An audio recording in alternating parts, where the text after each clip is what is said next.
Merci, Monsieur le Président. Monsieur le membre du gouvernement a donné une précision qui était importante, qui était de dire que les magistrats vont nous faire un budget de rigueur, très strict, très contraint, notamment par un déficit de 16 milliards. Est-ce que vous avez des informations sur les contraintes qui seront opérées dans le futur budget, c'est-à-dire où est-ce que les magistrats doivent et peuvent couper? C'est le courrier. Très simplement, le budget doit assumer les dépenses obligatoires. Les dépenses obligatoires sans la dette et les salaires, officiellement. Hein. Donc ça se limiterait à ça, donc ça ne fait pas grand-chose. Après, il y a tout ce qu'on appelle les dépenses quasi obligatoires, c'est-à-dire les loyers, l'électricité, le téléphone, tous les engagements juridiques en fonctionnement et tous les engagements juridiques en investissement. Tout ce qui est déjà engagé, un marché, un ordre de service et autres. Par exemple, c'est simple, en investissement, tout ce qui est nouveau, non engagé d'un point de vue juridique, ça sera sorti. C'est-à-dire que, par exemple, sur le projet de budget que l'on avait monté, le 16e gouvernement, entre 8 et 9 milliards, on se retrouve plutôt entre 3, 5 et 4 milliards. Voilà. Ça, c'est en investissement. Et en fonctionnement, eh ben, on doit réduire de nos 16 milliards qui sont en cours de réduction, mais c'est-à-dire que ce n'est pas que nous qui décidons.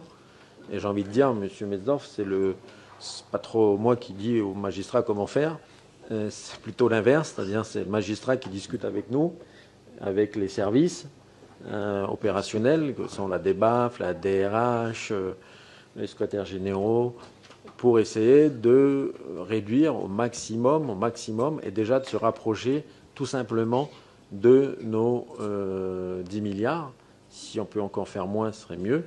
Mais ça commence, l'exercice est très compliqué. Et tout en sachant que nous avons aussi les dépenses de confinement à assumer. Et que je rappelle juste que dans le cadre d'un budget en deuxième, c'est-à-dire que l'investissement, on ne pourra plus engager, mandater une dépense à partir du 15 avril.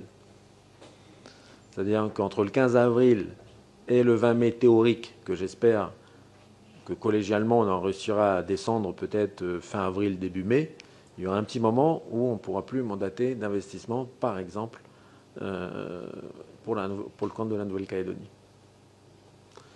Donc cette situation, et la situation de laquelle nous attendons un 17e gouvernement, pose énormément de problèmes dans le fonctionnement de la Calédonie.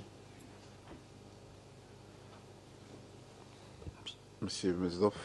Merci, Monsieur le Président. C'est là où je voulais en venir. L'absence de... mais merci d'avoir correctement déroulé les choses, Monsieur le Courrier. Non, c'est regrettable que l'absence d'un 17e gouvernement en Nouvelle-Calédonie soit encore existant aujourd'hui. Ça bloque clairement l'action du pays, l'action du gouvernement dans une situation économique désastreuse avec la Covid-19 et avec la perspective, bien évidemment, de la sortie institutionnelle, soit en 2021, soit en 2022. En tant qu'élu du Congrès, personnellement, je trouve ça inadmissible que, dans la période que l'on vit aujourd'hui, on soit incapable, totalement incapable, de mettre en place un exécutif au niveau du pays.